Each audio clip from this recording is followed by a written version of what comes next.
Hello, BookTube, and welcome back to Forgotten Poets. I had to think for a second there. And today's going to be a bit of a longer one because for those of you that like rabbit holes, and you know who you are, get ready for a warren and with many offshoots. Today's poet is Guy Roslyn. Guy Roslyn, you say? Yeah, Guy Roslyn. You haven't heard of him? You should have. Well, probably not.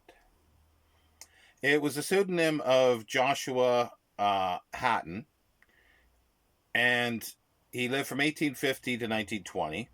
He was a poet, and he wrote biographies as well. He's mostly known for his penurious lifestyle or nature at the end of his life, where he begged off of the subjects of his biographies. His brother, Joseph Hatton, was the editor of The People, a Sunday tabloid, which I believe is still going today. Now, you won't find much anywhere about Guy Roslyn. Wikipedia has a very, very brief page that hardly says anything at all. They don't even list all his books. I've got one book that's not listed there for his poetry, but there's another one that's listed that I have not been able to track down yet. But anyway,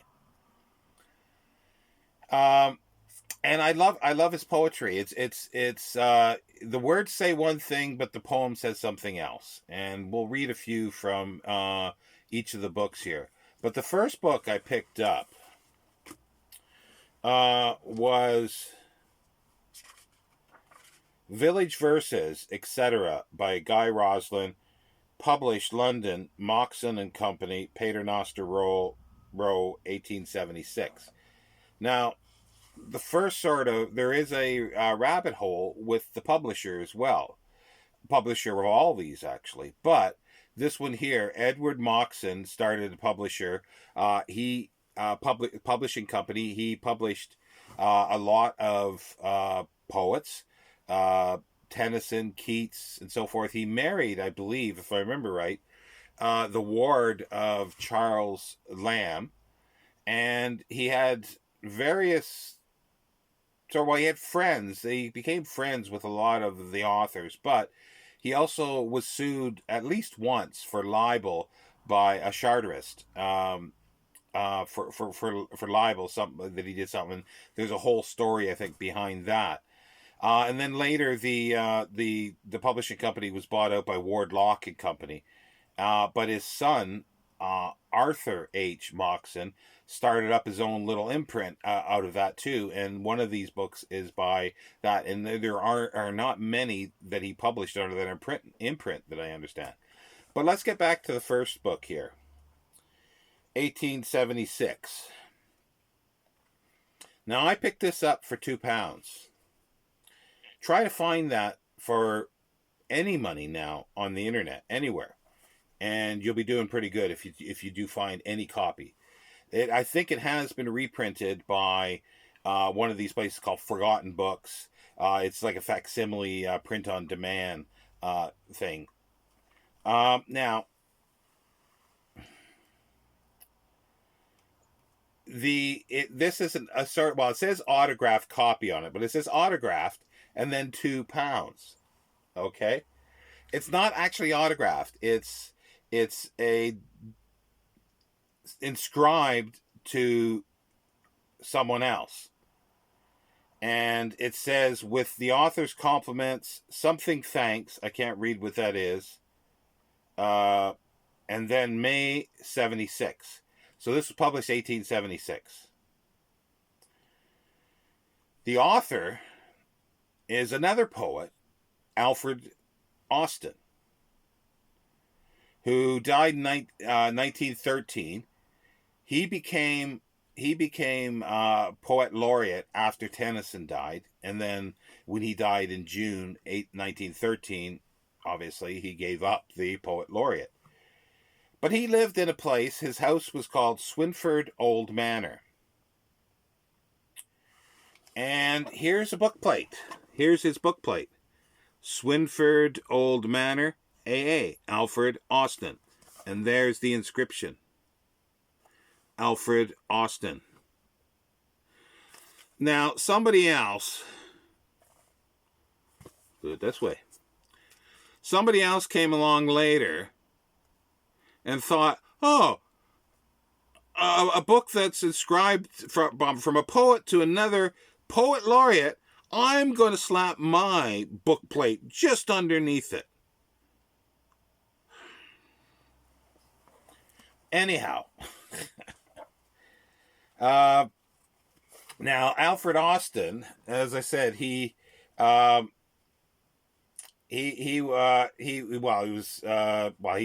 won't go into him, but there is a whole, you could go into a rabbit hole with Alfred Austin. Now, I'll just show some pictures, though, that are kind of interesting. There is Alfred Austin there. There's Alfred Austin sitting in old Swinford Manor reading a book. That was taken in 1903. So therefore, this very book that I'm holding in my hand, I doubt it's the one he's reading because it looks too light colored, but that is in his library, in that house, possibly in that very room. There is a postcard that's around that time of 1903 or 4, I believe, of old Swinford Manor.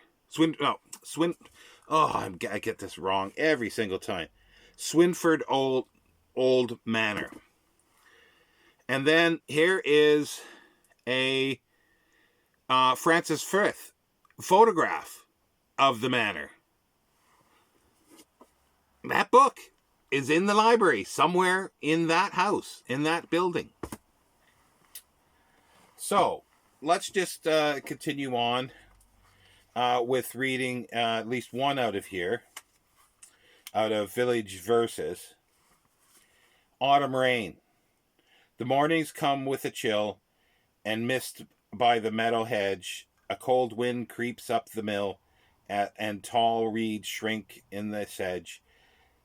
The brook has lost the swallow, and the bush has lost its May. An upland and the hollow. On upload and in hollow there is decay. The sparrows sit on the shed, sit, and no word say. And the sun is blurred and red in sky that is gloomy and gray. Men carry a load of care, children seem sadder at play. For the fields that were fair, there is decay. The bare black branches shiver and shake dead leaves in the wet. The rain is on the river, and fog is in the city set. And no birds fly in the air, no flowers gladden the day, for all that summer made fair is in decay. The darkness comes, and a line of ghost-like lamps in the night, with yellow dim lights shine on faces woefully white. No roses to scent the air, no moonlit green tree way, for in the world that was fair there is decay. As I say, the words say one thing, but the poem says something else. Now, the second one that I have here was quite difficult to get. Well, they all are. This one here, because that was the first one I bought, and I really liked the poetry, so I searched for more. And I think it says by, it doesn't say because this was possibly his first book. But I was able to find maybe through the Wikipedia page or somewhere. So I found this, I think this was the one. Yes, this was the one that I found in the UK here from a UK seller. It's rough. It's fraying at the edges. But again, try to find a copy of this. And your best bet would be, if you want to read the poetry, is go to archive.org and do a search for, actually, I'll see if I can leave the link down below. And you should be able to find it there. And then download, I think, some of the PDFs or EPUBs, or possibly even for Kindle. let's read another one out here. This is the one that's published in 1878 by Moxon's son, Arthur H. Moxon, Tavistock Street, Covent Garden, WC. Now, as I say, there are not many published under this Arthur H. Moxon, from what I understand. Okay, let's read In a Meadow. How may a grateful mortal speak in his thanks for such a day as this?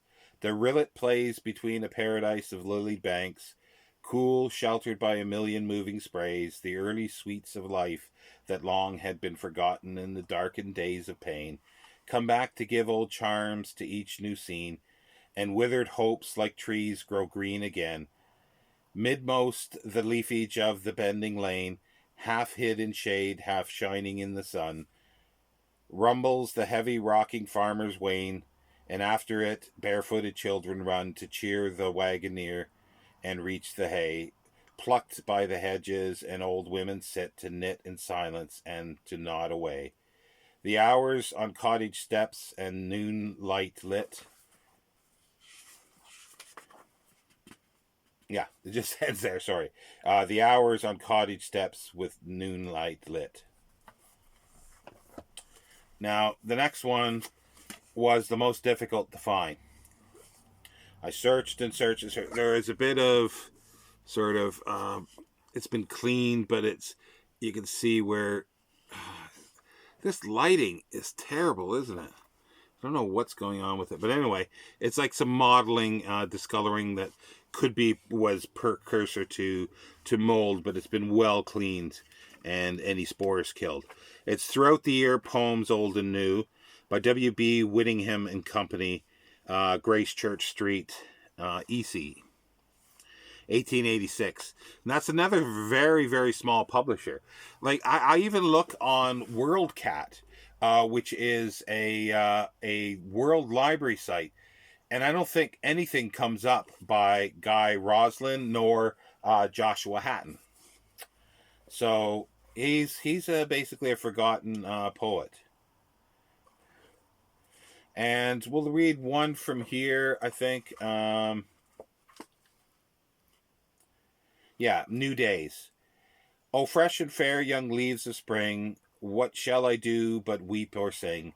In gratitude for brighter life you promise after winter strife, and for all pleasures that you bring, O fair and fresh young leaves of spring.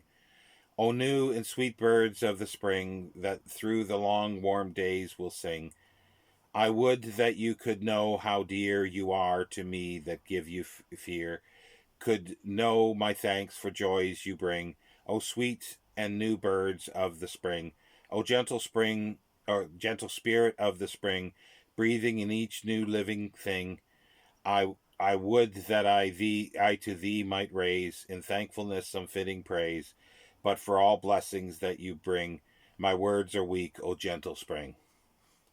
There's another one here. Let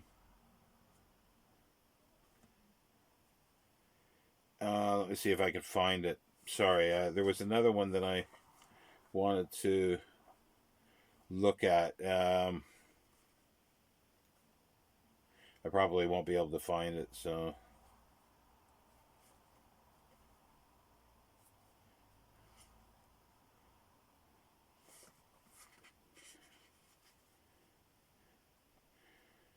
Anyway, no. So, Guy Roslyn, 1850 to 1920, approximately.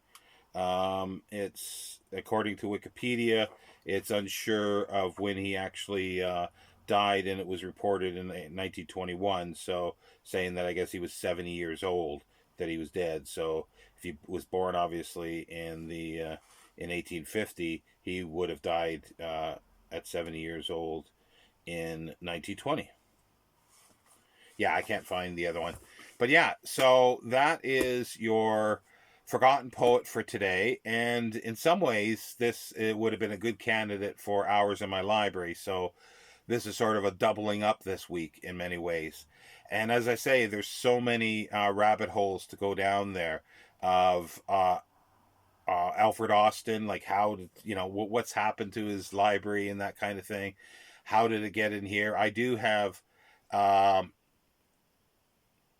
Uh, I'm not sure if I got anything. I was thinking I got Austin Dobson. I've got poetry by Austin Dobson.